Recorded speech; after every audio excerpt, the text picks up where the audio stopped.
you doing here, Christy? Ano, Hana? Ganito ka na ba talaga ka-desperada? Nagantihan ako? Manunuhol ka ng ibang tao para hindi ako makautang sa bangko?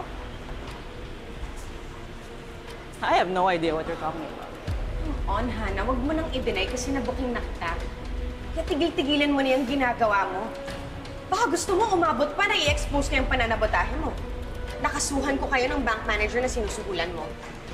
Huwag mo akong pagbintangan. Bakit, Hana? Bakit mo ba ito ginagawa, ha? Bakit kasi ako pa rin sinisisi mo sa pagkawala ni Billy? Hana, aksidente yon. Walang may gusto na mangyari yon. At ako din naman. Nawalan din ako ng anak. Di lang yun ang atraso mo sa akin. Ano? Ano pang kasalanan ko sa'yo, si Leon? Hana, hindi ko nakasalanan kung ayaw na sa'yo ni Leon, kung tinatanggihan ka ng ex mo.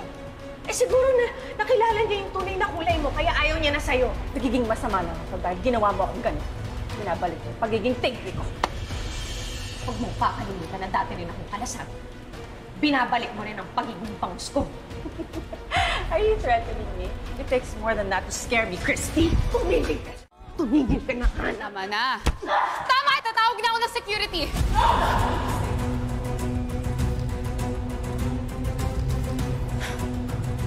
Hindi ako nakarating sa pwesto ko ngayon if I back down from every challenge.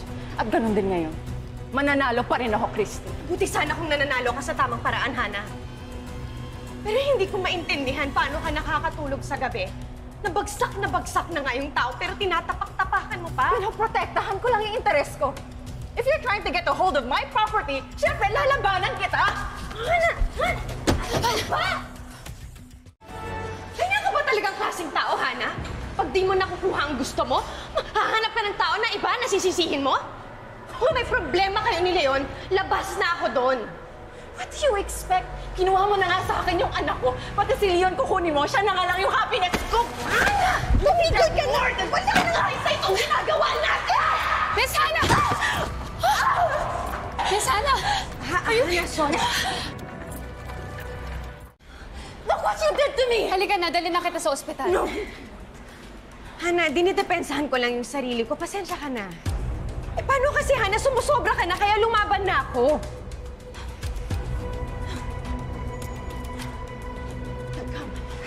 Binigyan mo na ako ng palalaban sa'yo. Umalis ka nga dyan! Ako na po mag-drive. Ako na po.